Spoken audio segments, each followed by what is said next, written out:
زه فکر نه کوم هغه دونه موثره تمام سي پرته له دې چې کله واشنګټن نه دا فرمان ور صادر سي په دې چې د پاکستان کار د واشنګټن په لمسون سوی دی د ما په نظر.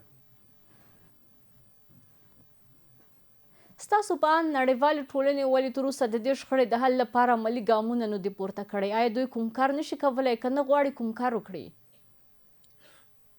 زیات د تاسو دواړه خبره صحیح دی. یو تعداد خلک داسې دنیا له څو قطبینه د یو قطب خواته روانه ده او هغه قطب چې امریکا ده هغوی په خپلو کارو کې ډېر له حده زیات لاسوهنه کوي د هیوادو په روابطو کې او د موږ د منطقې هیوادونه متاسفانه چې تقریبا تسلیم شوي دي امریکا ته او امریکایانو البته د اسرائیل په مرسته همدغه کار غوښته چې وسي چې اسلامي نړۍ هغه په نامه اسلامي نړۍ دوی ته تسلیم شي. هغوی تقریبا حد دغه نه لري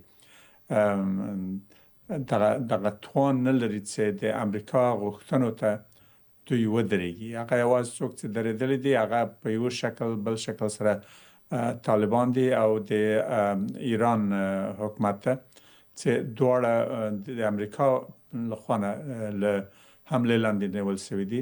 د پاکستان حمله هم په افغانستان باندې د امریکا لمسونو او لوغو سره دا تنظیم شوې وه چې د وخت له نظره به اوله به پاکستان حمله کوي چې البته یو کوشش د دې لپاره چې د خلکو توجه د نړیوالو توجه د افغانستان موضوع ته چې بیا دوی په ایران حمله وکړي نو غیر هیڅ دلیل وجود نه درلوده. هغه دلایل چې پاکستان وایي هغه ټول محض بهانې دي. البته نو استاذ صاحب څه فکر کوئ که دا رقم ته دوام وکړي د جګړې پایله به څه شی وي؟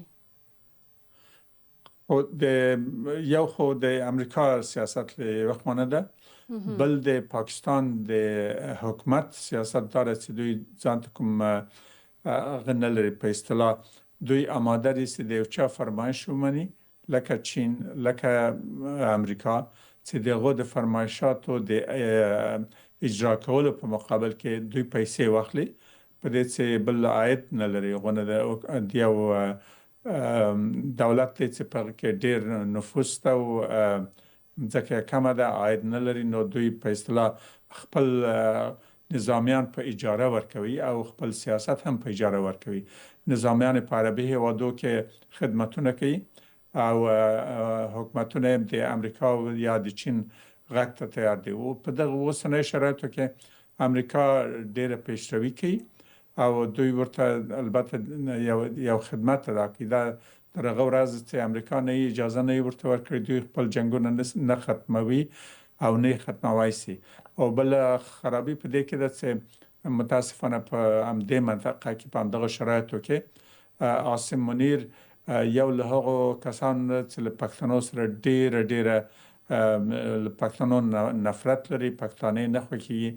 دا له پخوا په نظامی جلسو په نور ځای کې ویلي دي یعنی ستانیزه صاحب دا جګړه دوی په خپل کورني امنیت کې هم روانه کړې ده خپل یعنی په پاکستان کې هم له پښتنو سره دا جګړه پر مخ وړي و دواړه خواته د خط دواړه خواته دا جګړې چې دي دا په هر څه چې کېږي د پښتنو په سر باندې دا باران د اور راوري او دا په دې حساب باندې د عاصم پلار هم ده.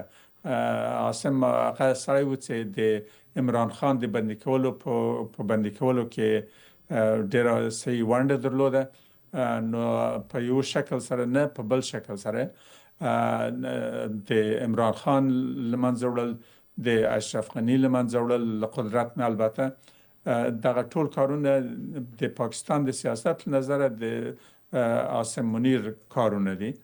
اما په زمن کې چې بیا دوی دغه په اصطلاح هماهنګي ورکوي خپل سیاست ته د امریکایانو له سیاست سره دغه په اساس باندې همدغه پښتانه دواړه خواته چې وژل کېږي له منځه ځي. افغانستان خاوره بمباریږي د افغانستان ښار بمباریږي.